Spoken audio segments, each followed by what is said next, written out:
Hello everyone. আজকের সারাদিনের যে সমস্ত কাজ ছিল সমস্ত কিছু কমপ্লিট করে বাচ্চাকে পড়ানো কমপ্লিট করে ভাবলাম সন্ধ্যেবেলায় বাচ্চাকে নিয়ে একটু মার্কেটে যাব। তার কারণ তোমরা খুব ভালো করেই জানো প্রচণ্ড পরিমাণে গরম পড়েছে, বেরোনো যাচ্ছে না দিনের বেলায়। তো সেই কারণে আর কি সমস্ত কাজ সেরে আমার মনে হয় সন্ধ্যের দিকে বেরোনোটাই ভালো ছিল। তো সেই কারণে বেরিয়ে পড়লাম বাচ্চাকে নিয়ে।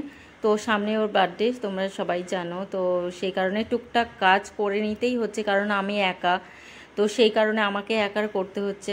তো টুকটাক এখান থেকে বিভিন্ন যেমন কেক অর্ডার দেওয়া সেগুলো হয়ে গেছে। তো আরও বেলুনস, ক্যান্ডেলস যেগুলো যেগুলো লাগে আর কি সেগুলো কেনার জন্য চলে এসেছি মার্কেটে। তো ওর পছন্দ মতো সমস্ত কিছু জিনিস নিলাম যেগুলো নেয়ার। তো এখনও কিছু বাকি রয়েছে, পরে আরেকদিন আসবো। তো ও নিয়েই বেরিয়েছে। তো আরও কয়েকটা দোকানে গেছিলাম, কাঁসার দোকানে। তো এত গরম লাগছিল আর ভিডিও করা হয়নি। তো দেখো, ও আইসক্রিম খাবে বলে বায়না করছিল আর জিভটা লাল করে আমাকে বলছে, মা দেখো আমার জিভটা কত লাল হয়েছে। তো যাই হোক, ও ভীষণ খুশি। তো ওকে নিয়ে চলে গেলাম বাড়ির দিকে, কারণ প্রচণ্ড গরম পড়েছে। বাজারে যেটুকু দরকার ছিল সেইটুকুনি। চলো, গুড নাইট।